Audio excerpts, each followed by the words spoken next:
Bonjour à tous, prenons un moment aujourd'hui pour continuer à lire et méditer le volume 9 du livre du ciel de Louisa Piccarreta. Au nom du Père qui me crée, du Fils qui me sauve et du Saint-Esprit qui me sanctifie. Amen.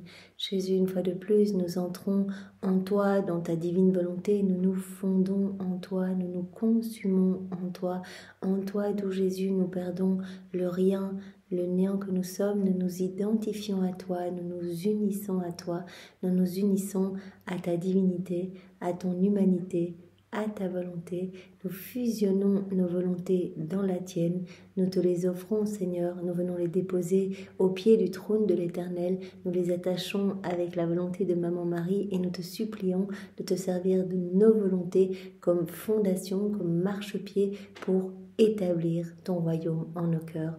Fais de nous, Seigneur, de bons instruments entre tes mains, instruments de paix, d'amour, de justice, de miséricorde. Marque-nous complètement du sceau de ce divin fiat, que nous puissions, par nos actes, par nos mouvements, par nos pas, par nos respirations, nos battements de cœur, que nous puissions travailler à l'avènement de ce merveilleux royaume d'amour. Jésus, nous voulons te dire que tu es important pour nous, que tu es notre bien, notre respiration, notre vie, que nous avons besoin de toi. Nous voulons, Seigneur, te serrer fort et te dire dans l'oreille que nous t'aimons. Nous voulons t'adorer, te louer, te bénir, te glorifier, t'honorer, te remercier, t'embrasser, te serrer, nous prosterner à tes pieds, le tout avec ta volonté à toi, au nom de tous les hommes de tous les temps, de toutes les générations humaines, en réparation pour tous ceux qui ne t'aiment pas, tous ceux qui ne croient pas en toi, tous ceux qui ne t'adorent pas, tous ceux qui n'espèrent pas en toi, tous ceux qui commettent des actes sacrilèges, tous ceux qui prononcent des paroles blasphématoires, tous ceux qui ne te reconnaissent pas, ne reconnaissent pas ta paternité divine, ne reconnaissent pas ton amour à travers chaque élément créé, ne reconnaissent pas ta maman, ne l'aiment pas, se moquent d'elle, en réparation pour tous les péchés des hérétiques, des infidèles, des schismatiques, des sectaires, de tous ceux qui n'ont pas ou plus foi en ta miséricorde, tous les nouveaux Judas, tous ceux qui se débaptisent, tous ceux qui ne baptisent pas leurs enfants, tous ceux qui ne viennent même pas t'honorer le dimanche. Ô Seigneur, nous entendons réparer pour toutes ces froideurs, ces fermetures de cœur, ces iniquités. Nous nous offrons totalement à toi pour être tes petites guerrières d'amour, tes petites sentinelles d'amour, tes boucliers, Seigneur. Nous voulons nous placer entre le ciel et la terre et empêcher les offenses des hommes de t'atteindre. Voilà, donc tu les recevras, mais moins sévèrement, parce que nous voulons former comme ce coussin d'amour et de lumière autour de toi. Et nous te supplions, Seigneur, de la même manière que nous voulons être tes sentinelles d'amour, et bien que tu sois notre petite sentinelle. Tu sais combien il est facile pour nous de quitter ta divine volonté, combien il est facile pour nous de chuter. Alors enferme-nous dans ton cœur. Viens vraiment souder nos cœurs à ton cœur. Viens souder notre volonté à la tienne. Et ne permets pas qu'il y ait même un souffle d'écart entre nous. Jésus, maintenant nous te demandons de venir nous disposer chacun pour que nous puissions accueillir ce que tu veux nous donner aujourd'hui, que nous puissions le comprendre avec ta sagesse et ta compréhension à toi. Aussi Seigneur, nous voulons qu'il y ait cet échange de cœur, cet échange de vie, cet échange de volonté. Enveloppe-nous de ta lumière. Et viens toi-même réceptionner en chacun de nous tous ces mots bénis qui sont les tiens et grave-les dans toutes nos cellules, que nous puissions y penser continuellement et que nous soyons poussés à cette mise en pratique. Il n'y a que dans cette mise en pratique, quand on va faire nos actes, nos rondes, nos réparations, que toi, Jésus, tu vas pouvoir nous donner tout ce dont tu rêves de nous combler. Souvent, c'était après une grande ronde que Jésus, toi, tu donnais à Louisa une nouvelle vérité. Parce que par ces rondes, par cette mise en pratique, tu recrées de l'espace dans notre cœur. Tu dilates notre cœur pour nous donner plus de ton amour. Tu crées comme un petit espace pour y placer une nouvelle vérité. Donc au plus on va avancer et mettre en pratique ces vérités, plus elles vont être vivantes en nous. Et on va être à même d'en accueillir de nouvelles. Voilà, si on commence directement au volume 36, c'est que voilà, ça va être comme une régurgitation, on ne comprendra pas. Donc avançons progressivement et le Seigneur viendra vraiment nous travailler. Il viendra nous façonner, nous faire grandir à sa ressemblance dans sa sainteté divine, cette sainteté qu'il veut pour chacun de nous. Seigneur, envoie sur chacun de nous ton Esprit Saint. Viens, Esprit Saint, viens, par la puissante intercession du cœur immaculé de Marie, ton épouse bien-aimée. viens, Esprit Saint, viens, par la puissante intercession du cœur immaculé de Marie, ton épouse bien-aimée, viens, Esprit d'amour, Esprit de feu, Esprit de force, Esprit de lumière, Esprit de sainteté, viens, par la puissante intercession du cœur immaculé de Marie, ton épouse bien-aimée. Et divine volonté, nous te demandons de tout faire en chacun de nous et de faire cela jusqu'à notre dernier souffle. Donc vraiment, viens parler à travers nos lèvres, écouter à travers nos oreilles, respirer dans nos respirations, regarder à travers nos yeux, penser à travers chacune de nos pensées. Viens faire circuler notre sang, fonctionner nos organes. Viens bouger à travers chacun de nos mouvements. Viens tout faire en nous, comme en Jésus, en sa divine humanité. Et Seigneur, nous posons l'intention de tout faire pour te plaire, pour te glorifier. Tu nous as parlé à travers tous ces premiers volumes de l'importance de la pureté d'intention, de t'aimer, de tout faire par amour pour toi. Aussi, c'est notre intention.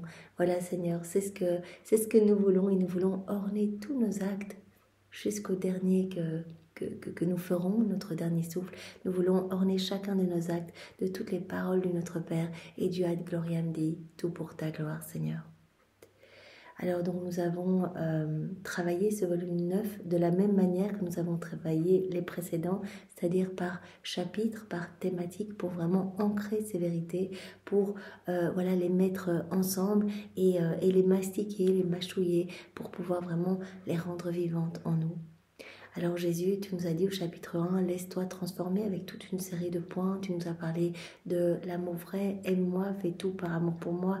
Garde aussi tes yeux toujours fixés sur moi, développe cette vie contemplative. Je suis en toi, je suis en chacun de vous. Mais bien souvent, vos yeux sont fixés sur vous-même, sur les choses de la terre. Vous ne me nourrissez pas, vous ne vous occupez pas de moi et je suis comme lié, je ne peux rien faire. Je suis la divine volonté et celle-ci est rendue esclave de vos volontés propres. Elle est comme sur la croix, vous étouffez en vivant dans vos volontés propres, vous étouffez cette vie divine en vous et au contraire, vous alimentez une vie de mauvaise tendance, de mauvaise passion. Donc, occupe-toi de moi. Jésus s'est adressé à chacun de nous en disant comment s'occuper de moi. Eh bien, ne pense plus au passé, ne pense pas au commérage, ne pense pas à plaire aux autres, au regard des autres, ne pense qu'à moi. Vois-moi partout, vois-moi en chacun, vois ma divine volonté à l'œuvre en chaque élément créé et occupe-toi de moi, fais-moi grandir en toi en faisant tes actes unis à moi. Quand on fait nos actes dans la divine volonté, cela sert de nourriture. Chacun de nos actes est une vie divine, c'est comme une hostie, un autre Jésus qui va servir à alimenter cette grande vie divine en nous, cette vie du divin vouloir, cette vie de l'amour, cette vie de lumière, cette vie de sainteté, cette vie de prière, la vie même de Jésus. Alors Jésus nous a une fois de plus rappelé qu'il nous voulait calme en fait, il nous voulait en paix. Voilà, si on s'agite, il ne peut pas travailler en nous. Donc un signe vraiment qu'il est en train d'œuvrer en nous, qu'il prend de plus en plus de place, eh bien c'est que cette paix va s'établir tout naturellement. Donc au plus on va faire des actes, au plus cette paix profonde va s'établir en nous. C'est Jésus le roi de la paix. Donc s'il grandit en nous, il va nous donner son tempérament, ses humeurs divines. On va changer et on va voir véritablement ce changement s'établir en nous. Alors à cette occasion, Jésus nous a parlé voilà, de l'air absolument infernal, du trouble en fait qui vient le chasser de notre cœur, cet air qui vient en fait nous agiter complètement et qui fait qu'on n'a plus envie de faire des choses saintes, de faire des choses bonnes. Donc Jésus dit, si vous connaissez le trouble, l'impatience, c'est un signe que vous n'êtes plus dans mes bras, donc venez vite vous réfugier contre mon cœur dans les bras de votre Mère éternelle, la divine volonté, et dans mes bras vous serez en sécurité. C'est-à-dire que je mettrai moi-même mes mains autour de vous pour empêcher le trouble, les distractions, les attaques des démons. Alors Jésus nous a demandé d'agir avec droiture, avec rectitude, voilà, parce qu'à ce moment-là, tout va se changer en lumière en nous, que nos bouches ne s'ouvrent que pour proclamer la vérité. Et puis il nous a demandé d'accueillir sa grâce. La grâce est une partie de lui, donc accueille la lumière de ma grâce. Pour que cette lumière t'inonde et t'envahisse, il faut qu'il y ait un espace en toi. Et c'est par la bêche de l'humilité que tu vas pouvoir creuser cet espace et la fenêtre, en fait. Ça va être comme la confiance, cette confiance que tu vas avoir en moi plutôt qu'en toi. Ça va être comme cette fenêtre par laquelle la lumière va pouvoir s'engouffrer, la lumière de ma grâce va pouvoir s'engouffrer en toi. Et cette paix, eh bien, va faire croître cette lumière et va être la gardienne de cette lumière. Alors Jésus nous a parlé au point 6, eh bien, d'accueillir nos croix avec amour, Donc voilà, comme il nous en a déjà beaucoup parlé, la croix c'est vraiment un cadeau d'amour, de prédilection, même un cadeau de fiançailles. L'amour de Jésus est croix. Donc quand il nous partage son amour, il nous partage des croix pour qu'on grandisse à sa ressemblance, qu'on colle à lui, à la croix. Par nos croix accueillies, eh bien en fait, on va orner nos âmes vont être embellies, vont être ordonnées, tout va devenir lumière en nous, les croix deviennent lumière. Et on va également orner notre doux Jésus de pierres précieuses, de joyaux, etc. Et par nos souffrances accueillies, acceptées avec amour, humilité et résignation, on va guérir Jésus. En fait, c'est comme si on venait penser toutes ses plaies et il nous donnera les mérites d'avoir guéri notre Dieu. Donc voilà tellement de passages à travers ces différents volumes où Jésus nous a parlé de la beauté de la croix qui imprimait vraiment sa sainteté dans nos cœurs et qui nous rapprochait de lui, la croix étant comme cette fenêtre par laquelle nous voyons la divinité. Voilà, toute une série de passages. Donc Jésus nous a invités à regarder la croix d'un point de vue divin et non humain. Voilà, parce que la croix apporte vraiment à l'âme de la lumière et de la douceur quand elle est vue d'un point de vue divin. Voilà, c'est vrai que d'un point de vue humain, on voit le petit picot autour d'un fruit, on n'en veut pas.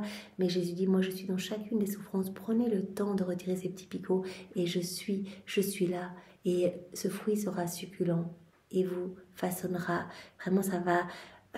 ces souffrances vont être comme une bombe, faisant sauter en vous tous les palais de vie, tout ce qu'il y a de mauvais, etc., pour y construire des palais superbes, somptueux. Donc vraiment, ces souffrances accueillies vont véritablement vous transformer. Alors après, nous avons vu un point, viens vivre dans ma volonté. Donc l'âme qui vit en moi ne connaîtra pas le purgatoire, elle sera protégée de toutes les distractions, en sécurité, en paix. Dans mes bras, elle me donnera une joie incroyable. Je veux qu'elle soit abandonnée dans mes mains comme un jouet. Alors, un jouet évidemment fait d'or très pur, de diamants. Un jouet acheté, comme nous avait dit Jésus, au prix de son sang. Et je vois en toi, il avait dit à Louisa, tu n'es pas un vulgaire jouet, je vois en toi mon image divine. Donc voilà, je veux pouvoir faire ce que je veux de ton âme. Et là, Jésus s'adresse à nous. L'âme qui vit dans la divine volonté, elle s'abandonne. Et moi, je peux faire ce qu'il me plaît. Donc mes mains sont déliées pour agir, pour embellir, pour sanctifier cette âme, etc. Je peux donner à ma guise. Je ne suis pas empêchée de faire. Donc je suis heureux et je me repose dans cette âme qui devient pour moi mon paradis. Je me repose en elle, je me repose dans ces merveilleuses créations que j'opère en elle. Alors Jésus nous avait dit que l'âme qui vivait en lui, n'était pas dans les choses basses de la terre. Elle était comme spiritualisée. Elle vivait de cet air céleste et pas de l'air humain, des mauvaises tendances, mais de l'air divin. Et donc, elle ne connaissait pas d'agitation, étant vraiment au-dessus de toutes les intempéries, etc. Jésus a dit, elle vit en moi, moi je suis la paix, donc elle connaîtra cette paix. Alors cette âme, elle m'est irrésistible, je suis fou de cette âme, nous sommes dans cette union suprême, elle forme mon paradis et elle forme aussi, son corps est comme un tabernacle et son âme est un ciboire pour moi. Et chacun de ses battements de cœur, chacun de ses actes forme une hostie. Tout ce qu'on fait dans la divine volonté, cela forme une hostie. Voilà, donc Jésus dit vivre dans la divine volonté, c'est même plus grand que la communion elle-même, parce que c'est une communion continuelle. Voilà, l'âme qui veut me recevoir en dehors de la divine volonté, elle doit aller à l'église, etc., pour que je vienne réellement en elle. Et je ne reste que 15 minutes le temps de la consommation des espèces. Et si le prêtre n'est pas là, si l'âme est malade ou que sais-je, elle ne me recevra pas. Tandis qu'ici, il n'y a pas d'obstacle. Il suffit que l'âme se fonde en moi, se plonge en moi, et ça y est, la communication est là, je suis là, et ma divine volonté, opérante et agissante, nous attire en fait. C'est un aimant, la Trinité s'établit en nous.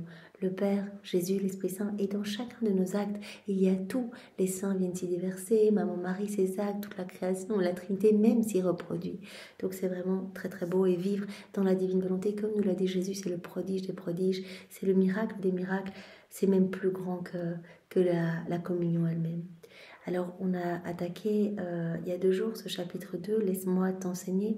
Alors, Jésus nous a dit « Mon amour est jaloux pour les âmes qui me sont chères ». Donc, il nous a dit « Voilà, les âmes qui sont très proches de moi, que je comble de grâce, eh bien, je les entoure aussi d'épines pour les préserver eh bien, de l'orgueil, de l'amour de soi. » Parce qu'il y a cette pente glissante, si je les inonde de cadeaux, de bénédictions, qu'elles vont être pleines de ferveur, etc., elles pourraient vraiment se vanter. Et donc, pour les protéger, je les entoure d'épines, mortification, privation de moi. Et justement, Jésus avait développé dans 2 autres passages cette privation de lui, ce que Louisa ressent. En fait, pour d'autres âmes, la nuit de l'épreuve, le désert spirituel. Jésus dit, regardez dans la création, en fait, tout est mort et puis résurrection. Voilà, après un hiver terrible, hop, les petits bourgeons reviennent, etc. Eh bien, plus forte raison au niveau spirituel. Voilà, pour les âmes, il doit y avoir ces morts et ces résurrections. Voilà, quand l'âme sentira qu'elle a triomphé de tout, etc., qu'elle abonde en ferveur, en grâce, en union avec moi, en vertu, qu'elle semble avoir acquis même de nouvelles vies sur tous les points, alors à ce moment-là, eh bien, j'autorise une petite épreuve dans sa vie, un désert spirituel. Je me cache, je me retire, et tout semble mourir pour elle. C'est ça, ces déserts, cette privation de Jésus. Tout semble mourir pour elle. Et puis, je reviens, je réapparais. Et à ce moment-là, tout ressuscite pour elle. Donc, la vie, la mort, la résurrection, la mort, la résurrection, c'est ce que Louisa vivait continuellement. Quand elle ne voyait pas Jésus, elle se sentait mourir. Quand elle le voyait, hop, elle revenait à la vie. Donc Jésus dit, quand je réapparais, tout ressuscite pour l'âme, tout devient plus beau, tout devient plus vigoureux, plus fidèle, plus reconnaissant, plus humble, de sorte que s'il y avait quelque chose d'humain en elle, la mort la détruit. Donc voilà, et Jésus nous avait parlé de ce désert spirituel en disant que toutes les âmes qui lui étaient très proches, qu'il avait doté de nombreuses grâces, les âmes qui ont eu la chance de recevoir des visites extraordinaires de Jésus, eh bien Jésus dit pratiquement pour toutes ces âmes, à la fin de leur vie, elles ont connu cette nuit de l'épreuve, ce désert spirituel, cette privation de moi. Et ça, c'est le martyr des martyrs, c'est un martyr d'ordre divin. Parce que Jésus dit, regardez, dans l'ordre matériel des choses, une personne riche, habituée aux richesses, ce sera très difficile pour elle après de vivre de manière pauvre si elle perd tout.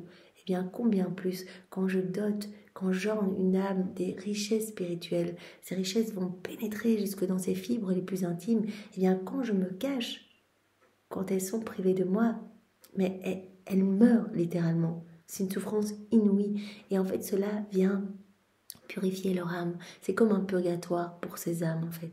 Cela vient retirer tout ce qu'il y a d'humain. Et donc, moi, je tiens compte de tout. Je vois ce martyr divin et je les récompenserai dans le ciel. Donc voilà. Donc ça sert un petit peu de purge pour les âmes.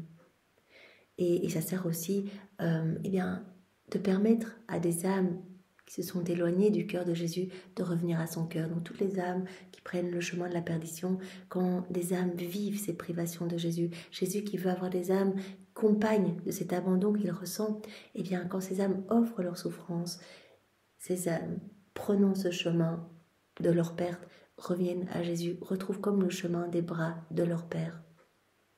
Et Jésus dit à Louisa, par exemple, voilà, quand toi, tu me cherches partout, tu me désires, tu ne me vois pas, tu souffres, tu meurs littéralement quand tu ne me vois pas, eh bien, tu répares aussi pour toutes celles qui sont froides, indifférentes, qui ne me cherchent jamais, qui ne veulent pas de moi. Alors, on avait vu un deuxième point, tout est harmonie en moi. Donc, Louisa avait dit, je m'unis à toi, je m'identifie à toi. Voilà, je veux qu'il y ait cet échange d'être. Voilà, je te donne tout ce que je suis et je prends tout ce que tu es. Je te donne ma volonté, je prends ta volonté. Je te donne mon cœur, je prends ton cœur.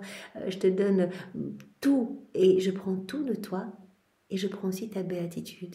Et elle avait dit, mais comment se fait-il que moi, en prenant tout ton être, en m'identifiant à toi, en prenant ta béatitude, les gens qui viennent à moi ne sont pas plus heureux alors que tous ceux qui se rapprochent de toi sentent en fait toute l'harmonie des vertus en toi, sentent qu'en toi il n'y a rien de discordant et donc sont plus heureux en se rapprochant de toi. Et Jésus avait dit, bah non, si il y a cet échange de vie, si tu prends tout mon être et ma béatitude, eh bien toutes les âmes qui se rapprocheront de toi sentiront aussi cette harmonie des vertus en toi. Tout va s'harmoniser en toi. Le Fils du divin fiat, c'est l'ordre. Donc en vivant dans la divinité, tout va s'ordonner en nous. Et la fille de l'ordre, c'est la paix. Voilà, tous sentiront en toi cette égalité en toutes choses. Comme en moi, une vertu s'harmonise avec une autre, par exemple la justice avec la miséricorde, ou la sainteté avec la beauté, ou la sagesse avec la force, etc. Tout est harmonie en moi. Eh bien, si tu prends tout mon être, que tu me laisses vivre en toi, eh bien, tout s'harmonisera en toi aussi, et toutes les personnes qui s'approcheront de toi sentiront cet air divin, cet air balsamique, et voilà, tu communiqueras du bonheur à tous. Alors hier, on avait vu Jésus qui nous disait « Mon premier bourreau fut l'amour » et il nous a parlé de ces 3 heures d'agonie au jardin de Gethsémani. Nous le savons, tout au long de sa vie, Jésus a souffert pour refaire nos vies. Il a repris tous nos actes déconnectés de sa volonté. Il a tout repris, il a fait tout sien, il a tout vaincu avec sa volonté humaine unie à sa divine volonté et il a tout réparé, il a tout refait dans sa divine volonté pour donner à son Père toute la gloire qu'on aurait dû lui donner si on n'avait pas quitté la divine volonté, si Adam n'avait pas chuté. C'est ce que Jésus a fait tout le temps. Donc il vivait des morts continuelles et il voyait toutes les fois où on allait lui tourner le dos. Il nous a vus à travers les siècles. Donc il mourait continuellement. Et à l'intérieur de lui, qu'est-ce qui se passait ?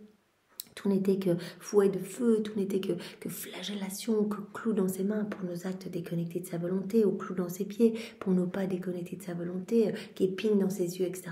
Et Jésus nous a dit hier, donc mon premier bourreau fut l'amour. C'était l'amour en fait qui venait atteindre les fibres les plus intimes de mon être.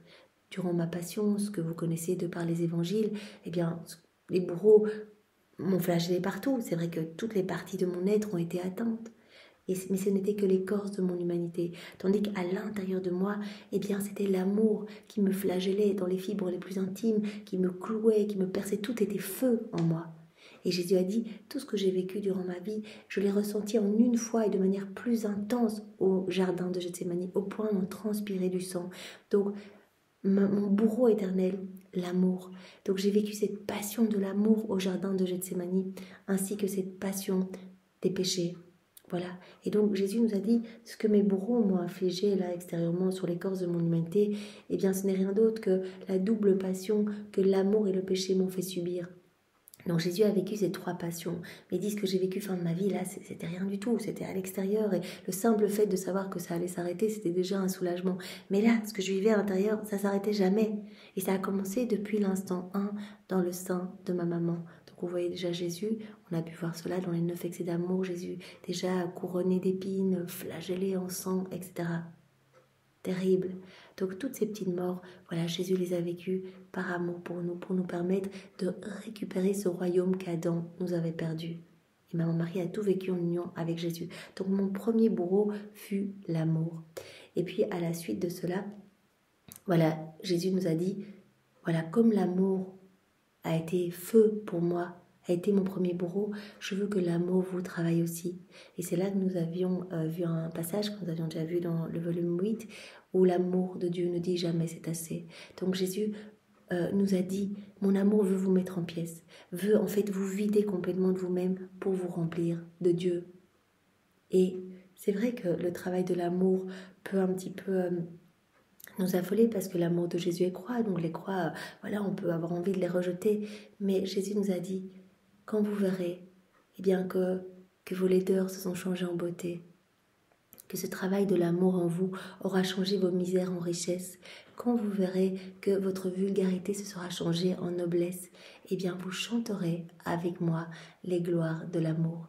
Donc Jésus veut que nous nous laissions travailler par son amour qui veut nous vider de tout ce qu'il y a de mauvais, de tout ce qu'il y a d'humain, pour nous rendre pur amour. C'est le plan de Dieu pour nous, qu'on soit pur amour, pure lumière, qu'on atteigne ce 4e niveau de vie dans la divine volonté. Et alors, à la suite de cela, Jésus nous a dit, moi, vous voyez là, au jardin de Gethsémani, voilà, mon premier bourreau était l'amour, etc. En fait, j'ai dédié ces 3 heures pour aider les agonisants. Cette agonie au jardin de Gethsémani, eh bien, par mes souffrances, j'ai aidé toutes les âmes à supporter leurs souffrances, leur désespoir, là, toutes les âmes qui sont en train de mourir, mais des agonies qui durent des jours et des jours, des heures et des heures. Jésus dit, j'ai souffert là. Tout n'a été que frayeur, terreur, épouvante, profond silence, comme on peut le lire dans les 24 heures. C'était affreux. Je prenais sur moi, eh bien, toutes ces morts, etc., tous vos péchés aussi.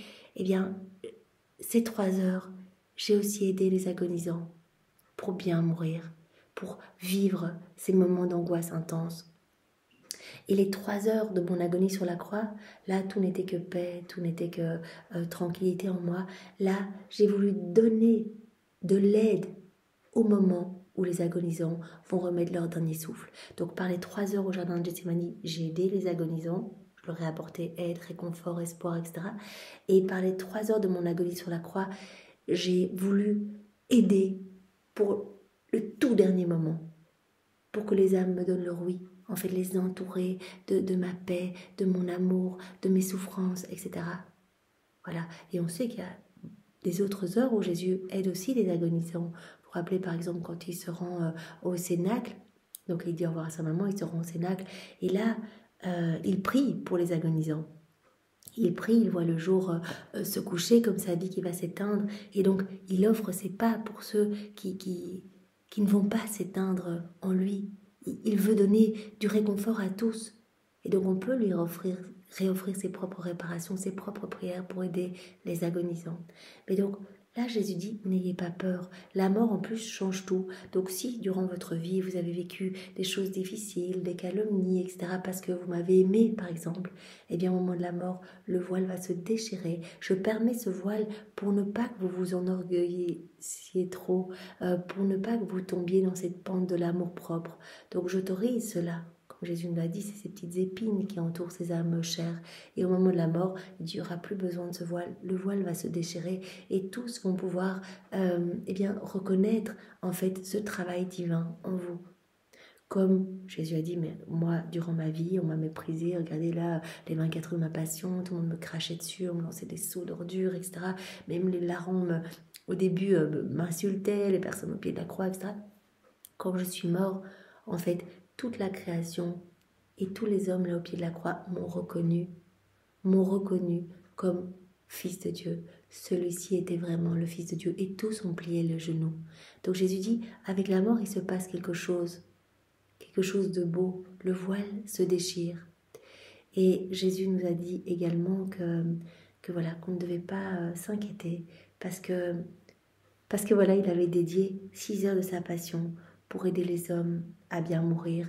Et quand il a dit « j'ai soif » sur la croix, en fait, c'était soif du salut de nos âmes, soif de notre amour, de notre affection, mais soif aussi du oui des mourants. Soif, du dernier souffle des mourants. Que les mourants puissent s'éteindre en Dieu, donner leur oui. C'est très beau. Voilà. Alors, on va continuer aujourd'hui avec les autres points. 5e point, ce que je fais pour une âme rejoint toutes les âmes à la date du 3 septembre 1910.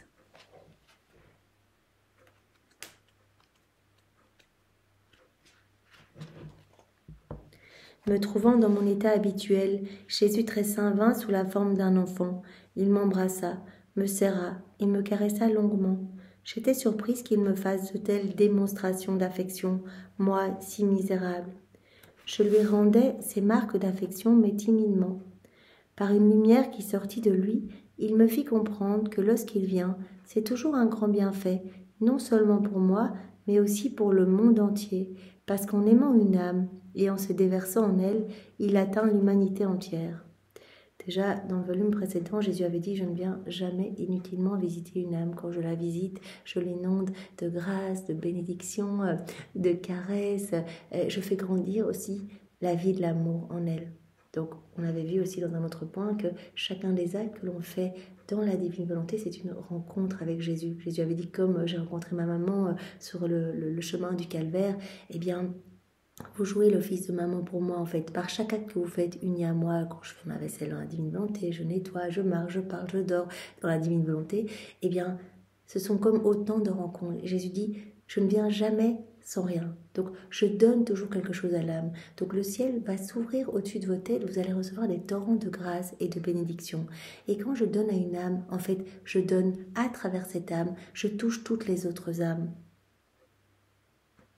Voilà.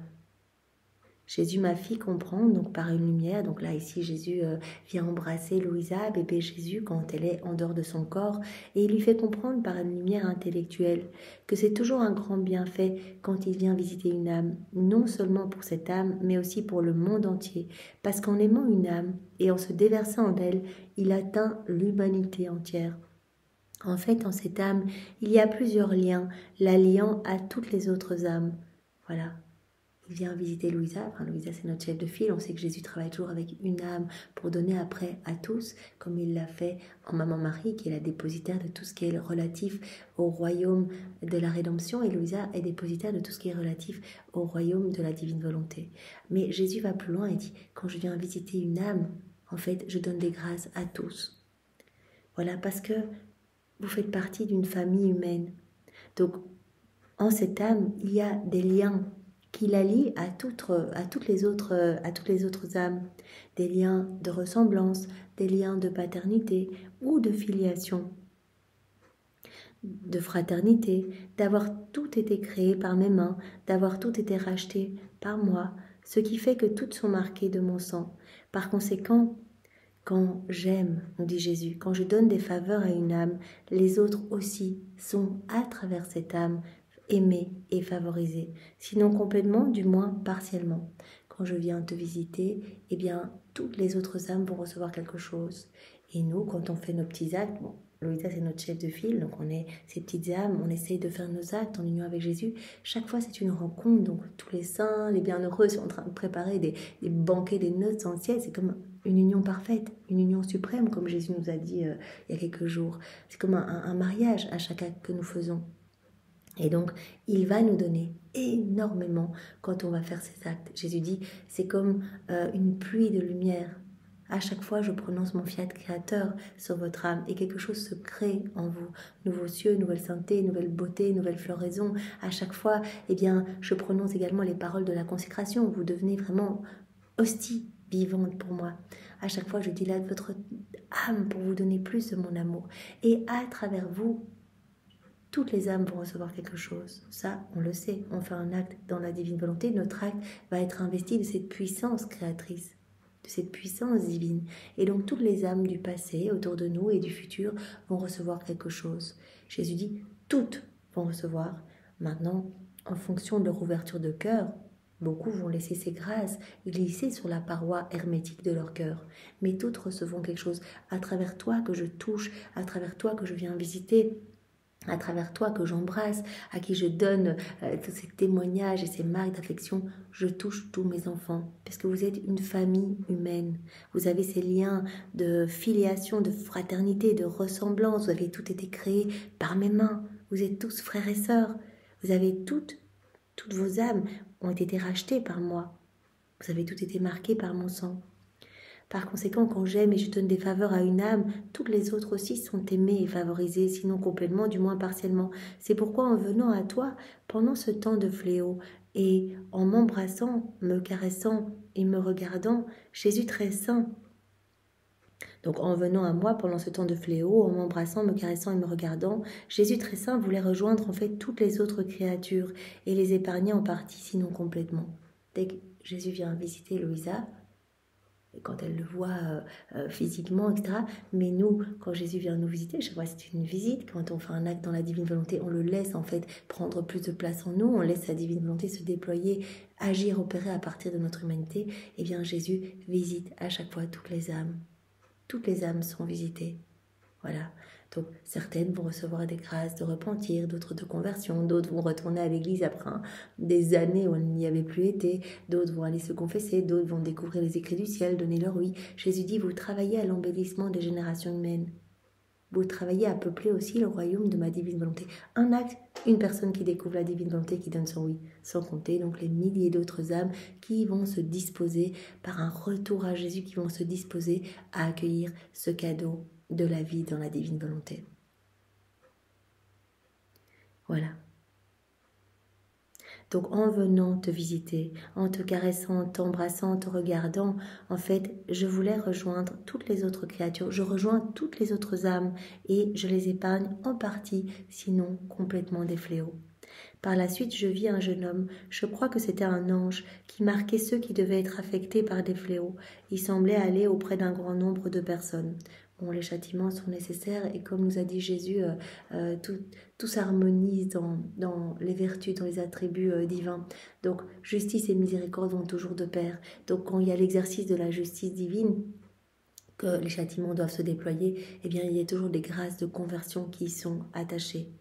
Donc Jésus nous a dit ici que quand il visitait une personne, en fait, il touchait toutes les autres âmes. Quand il donnait des grâces à une personne, toutes les autres allaient recevoir quelque chose.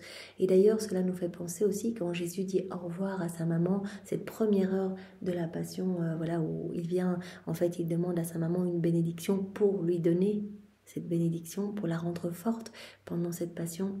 Eh bien, en bénissant sa maman, il est très bien mis dans cette heure qu'en fait il nous a tous bénis à travers cette bénédiction et qu'en fait toute la création est marquée de cette bénédiction et Jésus attend qu'on réponde à cette bénédiction, attend qu'on réponde à son amour. Donc quand il donne quelque chose à une âme, quand il vient lui donner des bénédictions, des grâces, en fait toutes les autres vont recevoir quelque chose. Comme Jésus nous le dit ici, ce que je fais pour une âme, cela rejoint toutes les âmes.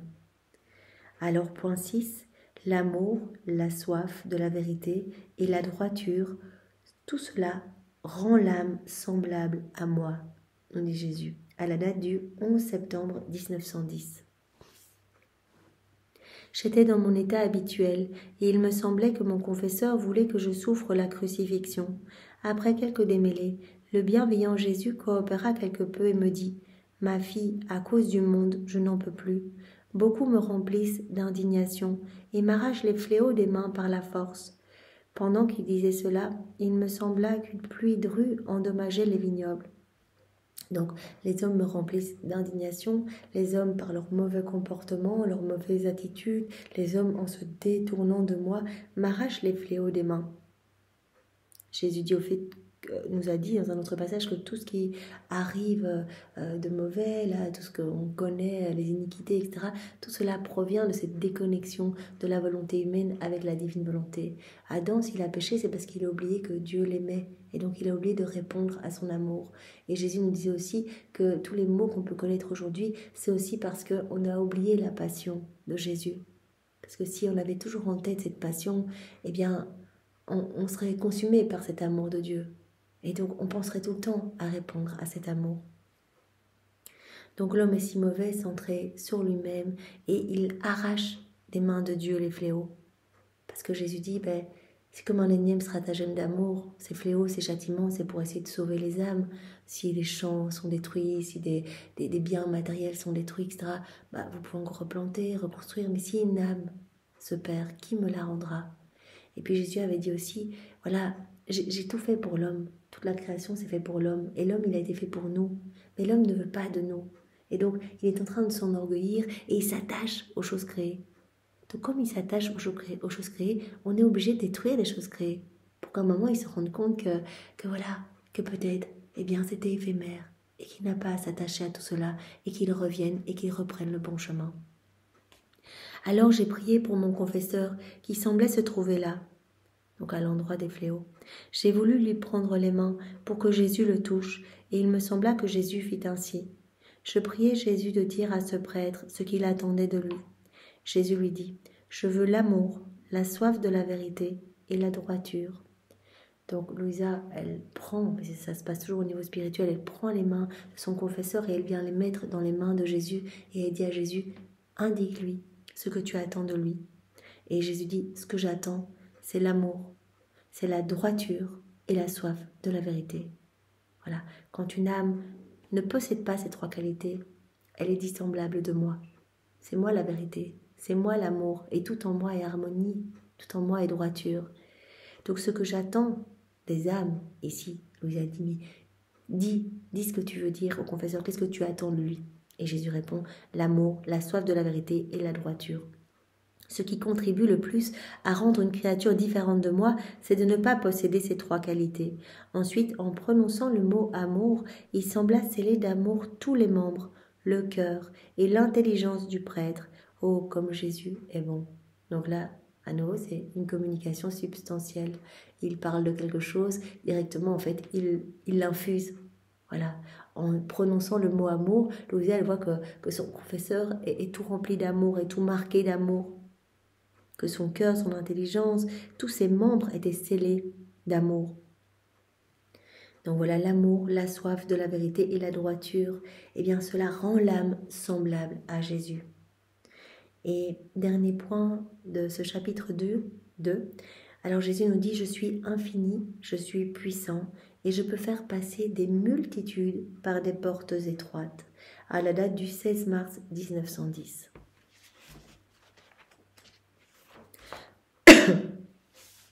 Pendant une discussion entre mon confesseur et moi, il m'avait dit qu'il est difficile d'être sauvé parce que Jésus-Christ a dit « La porte est étroite et vous devez vous efforcer de la franchir ». Le confesseur dit « Mais il y aura peu qui vont être sauvés à cette porte étroite ». Après la communion, Jésus me dit « Pauvre de moi, comme on me considère mesquin ». En fait, quand on dit « Mais peu seront sauvés », etc., en fait, c'est à partir de votre mesquinerie que vous me considérez comme mesquin. Dis à ton confesseur que c'est à partir de leur propre mesquinerie qu'ils me considèrent mesquin. Ils ne me voient pas comme l'être grand, l'être sans limite, l'être puissant et infini en toutes ses perfections, qui peut faire passer de grandes multitudes par des portes étroites mieux que par de larges portes. Je peux tout, même si la porte est étroite, je peux, moi, parce que je suis un être sans limite, puissant, infini, grand, etc., je suis infini dans toutes mes perfections, bah moi, pour moi, il n'y a pas de problème, je peux faire passer une grande multitude par la porte étroite, mieux que par de larges portes. Pendant qu'il parlait, il me semble avoir un sentier très étroit, conduisant à une porte très étroite, mais bondée de gens en train de compétitionner pour voir qui pourrait avancer le plus et franchir la porte. Jésus ajouta « Vois ma fille, quelle grande foule se bouscule pour savoir qui arrivera le premier. Dans une compétition, il y a beaucoup d'activités. Si le sentier était large, les gens ne se presseraient pas, sachant qu'il y a beaucoup de place pour y cheminer quand ils voudront. L'étroitesse est fort utile, parce que si j'avais dit la porte est très large, tout le monde va pouvoir rentrer, en fait les gens ne se précipiteraient pas à devenir meilleurs, à changer de vie. Voilà, ils pourraient se laisser surprendre par la mort dans un état de péché. Voilà, donc Louisa, elle voit, il y a une grande foule qui se bouscule pour savoir qui arrivera le premier. Voilà, elle voit un sentier étroit qui conduit à une porte très étroite, mais ce sentier est bondé en fait. Le simple fait de savoir que le sentier est étroit et que la porte est étroite, eh bien ça va mettre en mouvement beaucoup de personnes pour prendre le chemin de l'amour, devenir meilleur. Si le sentier était large, les gens ne se presseraient pas, sachant qu'il y a beaucoup de place pour y cheminer quand ils le voudront. Cependant, pendant qu'ils prendront bien leur temps, la mort pourrait survenir et ils pourraient ne pas se trouver en route sur le chemin étroit, sur le sentier étroit. Ils se retrouveraient alors sur le seuil de la large porte de l'enfer.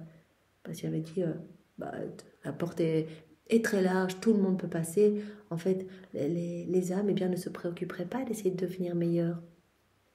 Et donc les âmes pourraient être vraiment surprises par la mort et se retrouver alors sur le seuil de la large porte de l'enfer. Les personnes ne se presseraient pas, sachant qu'il y a beaucoup de place pour cheminer et pour s'y rendre quand ils le voudront. C'est comme dans l'ordre humain des choses. Comme est utile cette étroitesse, le phénomène se produit même parmi vous s'il y a par exemple une fête ou un service qui est offert et que l'on sait que l'endroit est tout petit. Beaucoup se hâteront d'y arriver. Si on sait qu'il y a un endroit, ça va être super, ça va être la grosse fête, etc. Mais il y a peu de personnes qui pourront rentrer. Si on sait que l'endroit va être tout petit, on va se dépêcher d'y aller, pour y être, pour faire partie. Il y aura plus de personnes pour profiter de la fête ou du service. Mais si on sait qu'il y a toutes les places qu'on veut, qu'il y a beaucoup de places, on ne se pressera pas. Il y aura moins de spectateurs. Sachant qu'il y a de la place pour tout le monde, chacun prendra son temps. Certains arriveront au milieu du spectacle, d'autres vers la fin, d'autres arriveront quand tout sera fini et ils ne profiteront de rien. Voilà. Je dis, si, comme pour vous, si on dit il y a une pièce, vraiment on ne peut pas accueillir tellement de monde, et bien tout le monde va se précipiter pour y aller.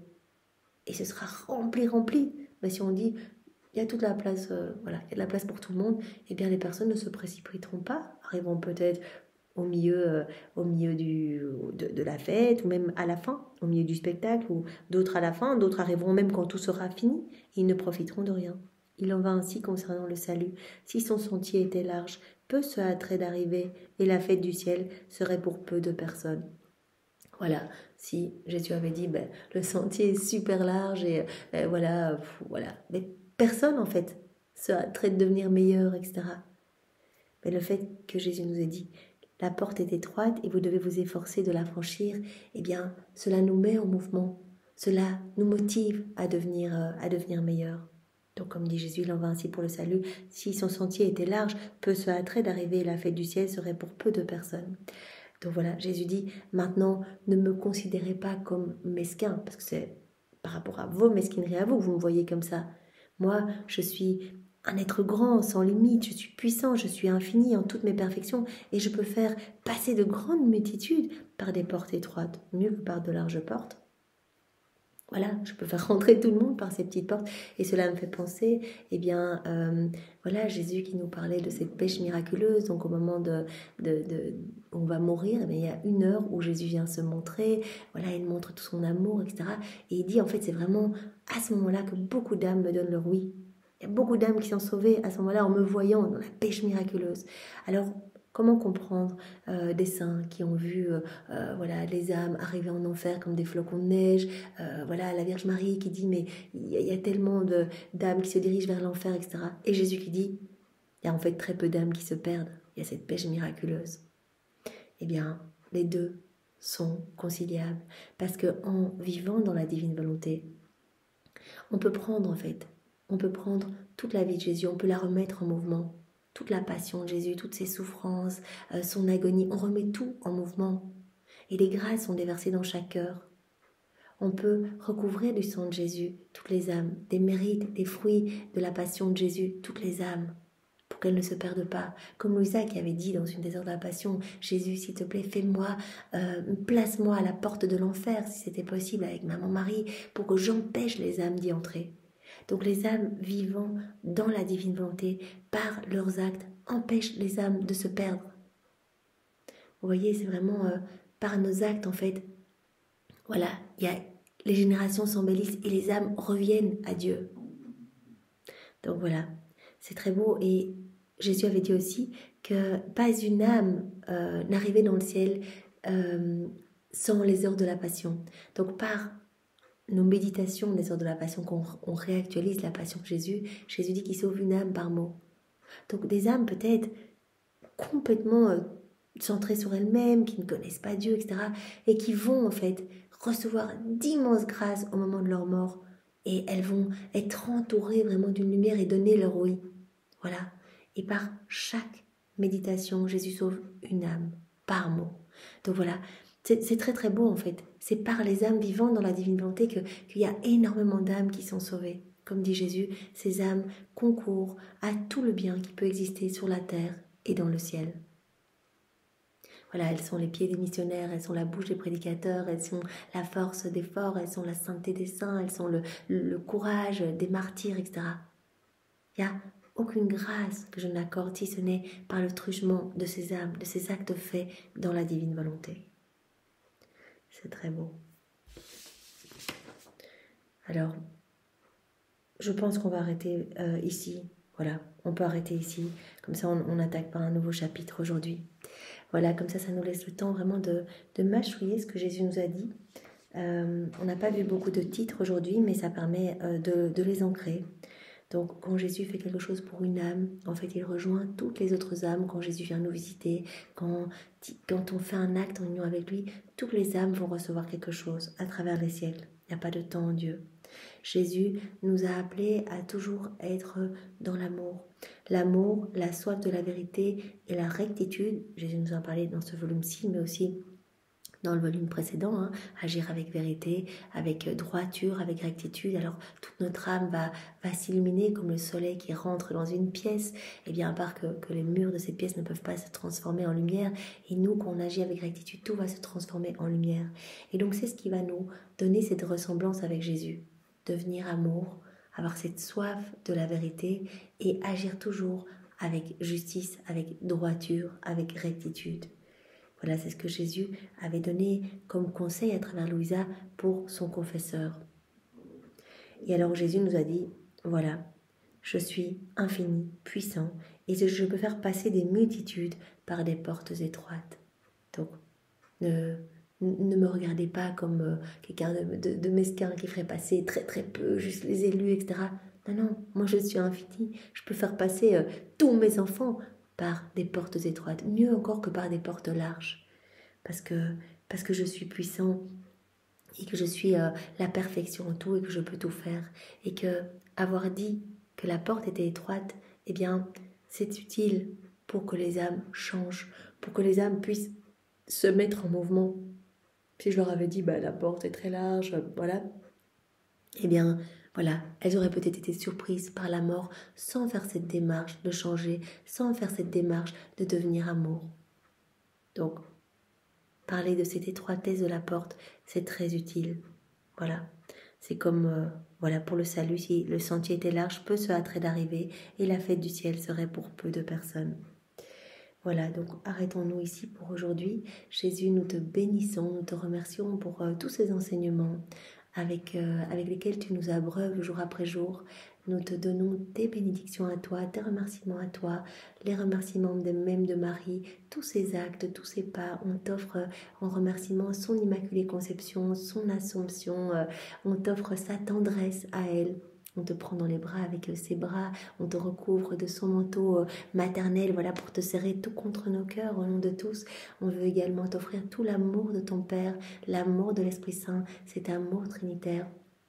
On veut également t'offrir ton propre amour, Jésus, que nous pouvons voir manifester partout à travers chaque élément créé. Voilà, on reprend ton amour ainsi que tous tes attributs divins. On reprend également tout ton amour manifesté tout au long de ta vie dans l'œuvre de la rédemption. Chacun de tes pas, tes mouvements, tes regards, toutes tes souffrances, tes peines. On reprend tout cet amour, Seigneur, ainsi que tout l'amour que tu as manifesté dans l'œuvre de la sanctification, dans chacun des sacrements. Mais c'est ton amour qui brûle. Eh bien, on reprend cet amour, on ajoute nos je t'aime et on te le donne, Seigneur.